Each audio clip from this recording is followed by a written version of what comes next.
Sylwared chwym, nid pregyd ydyn. Ail yn awr. Fel hyn dyn ni'n sefyll. I bawb rhaid cadarnhau yn arddull. Trydydd. I ni rhaid wastad cofio bod gennym trwydded gan dreiglo. Does dim effaith herwydd hyn, ar ein gallu ni am odlau chwym a llym. Stym bu lletwydd mewn geiriau'r cymlethr, weithiau'n drysu ar lleosyll a fi a ma'r wahaniaeth sy'n mewn tyfodiaeth yn siwd hwyl i'w gael o fewn yr uniaeth. Esboniad nesaf. Beth yw pwynt ein hodlau? Ateb. Atgof, cais i gadarnhau bod y dydd yn gyflym agosau. Pa ddydd? Y ddydd pan ganddyr am ei cyfoeth ffôl y tŷ sy'n rhwymo ni. Rhwymo ni dy lliar blwyddyn. Gwleidyddion oll yn esmwyth yn ei tŷ ymhell i ffwrdd o'r holl bytogi. Dim byd sy'n amdano mewn sylweddoli bod sail ei pwer yn llwyr dibynnu ar gelir gwir y gormes sir, rheoli trwy wahanu.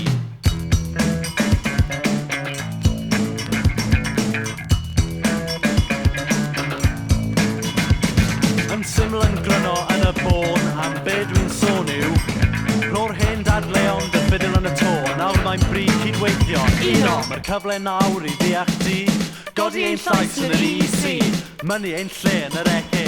We're now part of an European movement.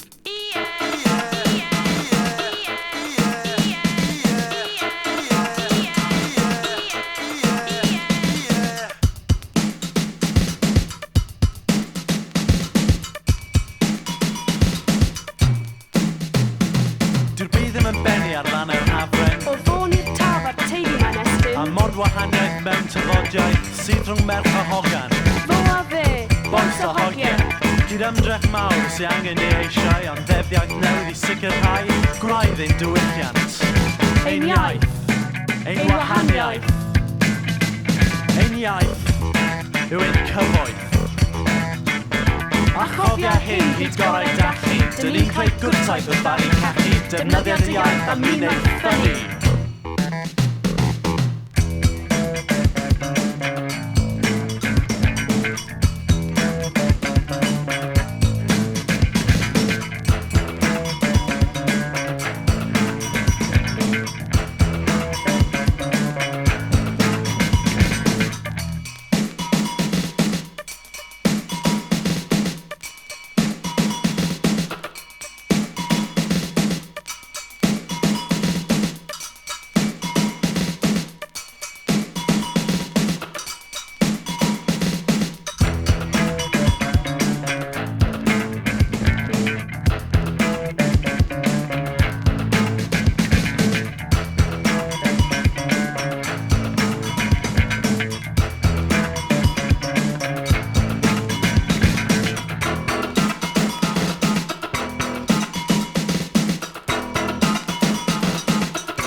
We're now part of an European movement.